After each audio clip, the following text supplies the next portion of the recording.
Ua toe fo ile mamalu le tunu e fia ile suka ena e whaatau le suka pae.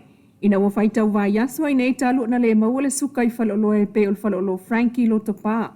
O le tala mai o lo o whaatari le waa. Ile whalolo a mau le ana ta o whaitau vai aswa talu na sioki fo i latu suka. Ai walata mai se taimi e taunu wai pe tai. Ele o whalolo o ma fo i o lo o ma waile suka pae. Matala no ele tina matua iwa fitu tau sanga o whalelau niu. Wa mana ia tele le sioki o le suka, e toe o ai Samoa e eli mai le ti vau, ma wha ngā le sua malie mai le sua malie au ngala au le niu, e tipi le si usi o le pāte e le imatala, no noa ia le whangu e whaatalitali e le sina i fo le meli. E le ngata ili nā, ai o le toe fo ia e whai wha amue ngā lango meli, ma wha mautu le taimi nei. Ile maketi, ua 5 Tala i le whangu kua talita. O le isi lea o loa a Samoa wa te tau o na tua ia i le taimi nei, o le sioki o le suka peitai, o lo sioki fo i le hani la tau. Mo le kampani o le piua ngā tai vai hani, leo lo ta ua le li pule le sunga tia sa fune i tu unga tau loa sia anga. O lo ta mawhai la vai wha amalie le to atele o le tunu, ua mana o mia le hani le taimi nei. E masalo, o le isi lea mafua anga, ona o le sioki o le suka. Mai o le tele lava o tangata ua tau sisia lava tau mawhapaleni, ma le soifua malolo ina. Ele o iloa staimi e toe sa o loto ai wha tau ngō le suka ena i le tau langa ia pia. E manu o le tapo vai o le isi tamatala vau lua sutasi tau sanga al matua ai maliula na wo e lua se fulu tau sanga. O le whalamelame le na tupu i vai tele il vavea o le sa nafi. Ya so lua au kuso e pei o na whamawina mtanga alwe ngō leo. O so suenga mtanga alwe ngō leo whalpui maleo na toe fuata inga. Ua mawai e ono sfulu ono tau sangal matul ta malo o maa salomia. Ma ua ilalo nei olva ai ngale mtanga alwe nga whaata siai malila au maa losi. E le ilesi tala ina le sa wha o ngā. Ulo wha wau pia so engal nei mta upa sa ili ai mafu anga watula i mai. Ya ili whala me lave. Tau sanga inai fo ili malu le tunu ua ya infa mtalanga so tai. Ma lea so enga. Ina ia tu umai ili mtanga alwe nga. Ma molia tuai wha mai senga i ai ngō le ua maliu. E mafua mai le mta upu le nei, ma ta talo fo i tu umo le nei mta upu na ia tau sia pele file mu. Ma ta atia mai le mta ngā luenga e whaatino ai inga masani o le tula fono.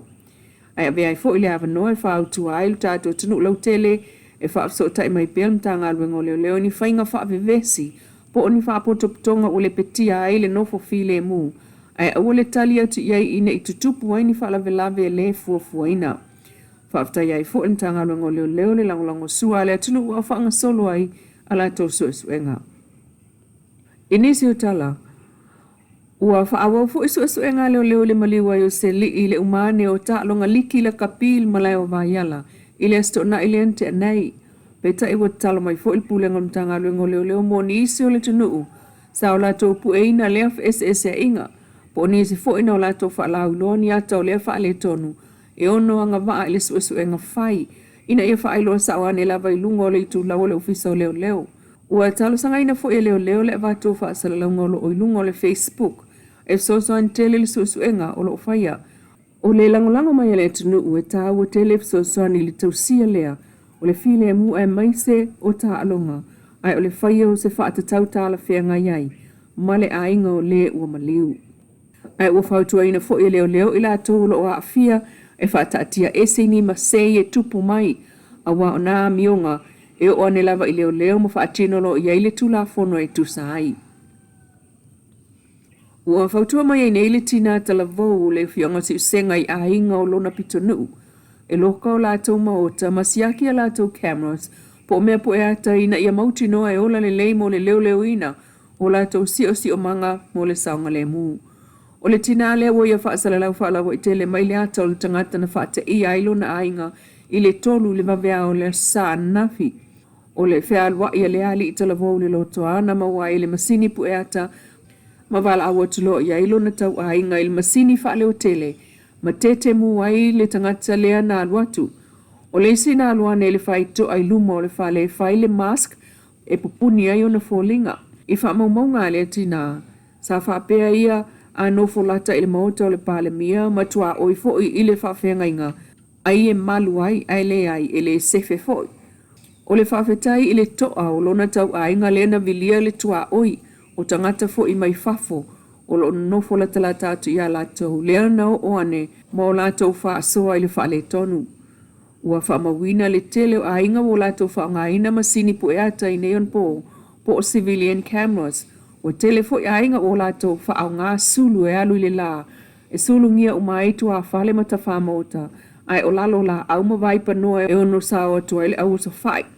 O isi ainga ma latou sulu o manuia atua i mawhanua tua o ile malo losi o matawila e alu i le la. Ai o le whau tuanga al tinale mai si usenga. E loka whai to o whale ma aila o masini po eata.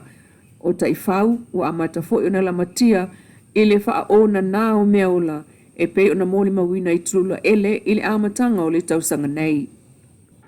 Ua aapatoe nei whaiwhau Samoa le kalesia le King's Chapel pia. E langolango le mau a matu whaalawa i tele. E isi taita i lotu whaasanga i le awhia o ai a tatau le tangata. Pe o na lipotia le whaia i le taita i whono le kalesia le ia Lee Man He. Iwa 5 tausanga le matua o lo loka e lo natunu o ko lea talu mai uni lua whaalua o luono. Ma whailo al whaamtalanga whaalawa i tele. O le whai unga i tau whia i taita i whono ia Lee Man He. E lea mi o tonu, e lea i fo i se alofa whaaltangata o iai, ai mai se lava o lona matua wa iwa 5 tausanga.